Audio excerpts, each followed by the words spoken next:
Mafhungo nga Rotshidzwa Maremba.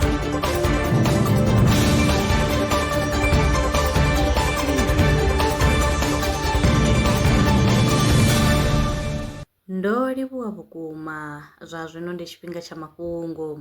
Madaka tropic ndi ya ndeme kha u fara khaboni na u lwa na tshanduko ya kilima. Fhedzi ngudo ntswa yo tumbula uri mududelo wa ḽifhasi u khou vhanga uri mavu a madaka tropic a bvise gese pfuḓi ḽo kalulaho. Tsedzuluso yo rangiwaho phanḓa nga International Institute of Tropical Forestry yo gandiswa kha dzhenala ya Nature Communications.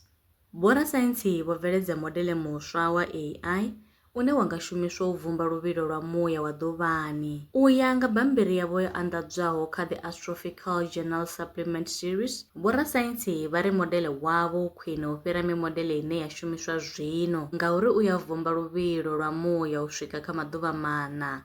Tsedzuluso yo rangwa phanḓa nga New York University, Abu Dhabi. A khou guma nga u rali mafhungo e nda vha farela one. Arali vha na mafhungo ane vha tama ri tshi a tevhelela kana wa sala murahu, vha nga ri foinela kana vha rumela mulaedza wa WhatsApp kha nomboro dza 083 316 0190. Nṋe na vhone kha ri ṱangane mafhungoni tshifhingani tshiḓaho.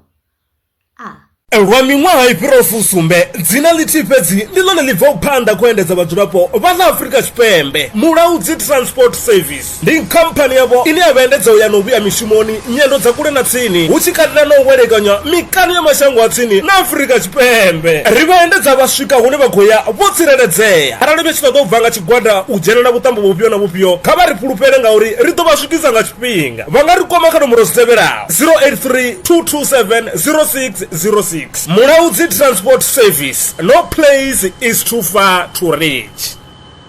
Zwino ri tshi khou amba vhanga vha sa ḓivhi uri masheleni a u tandulula thaidzo ine vha vha nayo vha ṱo a wana gai, vha songo tsha ṱwa vha tshi renga nga ṱhoho lini. Bellrun Brands i hanefha tsini na vhone, ri ḓo vha thusa u bva kha 500 u swika kha 4000 randa. Riṋe ri khou ṱoḓa tshiḽipi tsha muholo, khophi ya basa, 3 months bank statement na proof of residence. U bva afho tshelede i khou ṋamba ya dzheniswa nga murahu ha zwiminetse nyana. Kha vha rumele WhatsApp zwino 072 019 5843. Bellrun Brands ndi vha hadzimiswa masheleni vho ḓi ṅwaliselaho.